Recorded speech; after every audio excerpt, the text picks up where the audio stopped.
Okay, so let's go over your larynx. Your larynx is essentially one of the upper part of your respiratory tract.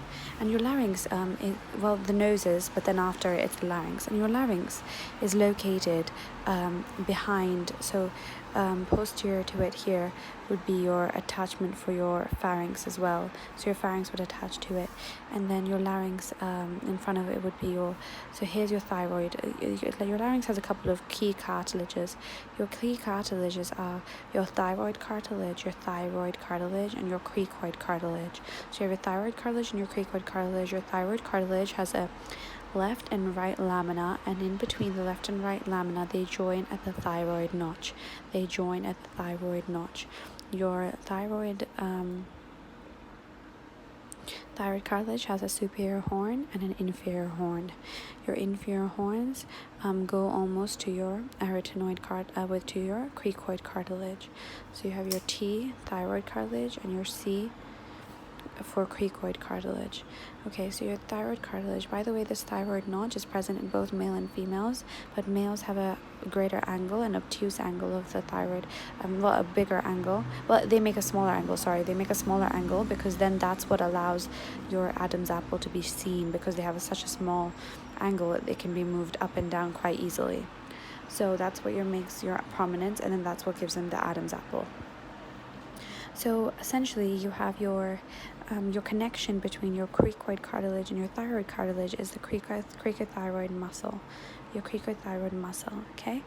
Now, you had your superior horn and inferior horns, and on top of your superior horn will be your superior cornua, and on inferior horn will be your inferior cornua. Okay, now here's a couple of muscles. I already told you about the cricothyroid muscle, your cricothyroid muscle, and because your hyoid bone rests on top, above your larynx, there you can have a thyrohyoid muscle or a thyrohyoid ligament. It's a ligament, thyrohyoid ligament. There's also another line you need to know. So you had right and left lamina, you had the thyroid notch, okay? Another line you need to know is this oblique line, and your oblique line forms the origin and attachment for muscles. So it forms the attachment for your sternothyroid muscle, and then from your oblique line it goes up and it forms your thyrohyoid muscle, as it goes up, and it goes up there, thyrohyoid muscle. So think of it as being a staircase, the first one being a stairs, and you come to the sternothyroid, and from there thyrohyoid, and they're all to the oblique line of the cartilage, okay? Now, on the posterior aspect, it looks like a little bit, it's really not. You have your thyroid cartilage again, okay? And then you have your cricoid cartilage. By the way, your cricoid cartilage is like a ring, and it's like thin at the front, but posteriorly it forms a thickening, okay? And then there's your cricoid cartilage, right? And basically, on top of your cricoid cartilage would be your arytenoid cartilages. So we did your unpaired. It was your thyroid was your unpaired, your cricoid was your unpaired, and your third unpaired was your epiglottis, which is here. And your epiglottis forms that flap, right? And it's able to move. And when there's food being eaten, it will close and shut and prevent the food from going down the respiratory tract. On top of your arytenoid cartilages, you're going to have your corniculate cartilages, and on top of your corniculate cartilages, you're going to have your cuneiform cartilage. So corniculate cartilage, cuneiform cartilage. And there's not much to know here except a couple of key muscles, right? So your connection between your cricoid cartilage and your arytenoid, there's going to be some fibers going laterally from here. That's going to be your lateral cricoarytenoid muscle, lateral cricoarytenoid muscle. And then you're going to have your posterior cricoarytenoid muscle. Okay, fine. And then you have basically muscles going from your thyroid, your one of your unpaired to your other unpaired. It's going to be a thyroepiglottic ligament. Or muscle. There's a thyroepiglottic ligament and there's a thyroepiglottic muscle, okay? Muscle is not as medial. Muscle is lateral and ligament's medial.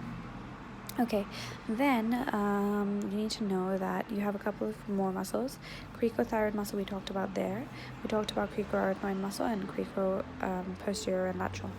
Now on top of your actual arytenoid muscles, you have muscles going across, which are your transverse arytenoid muscles. Your transverse arytenoid muscles.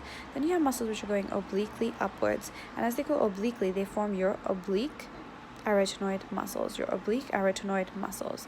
Then as they go up, they continue into the epiglottis, and then they form your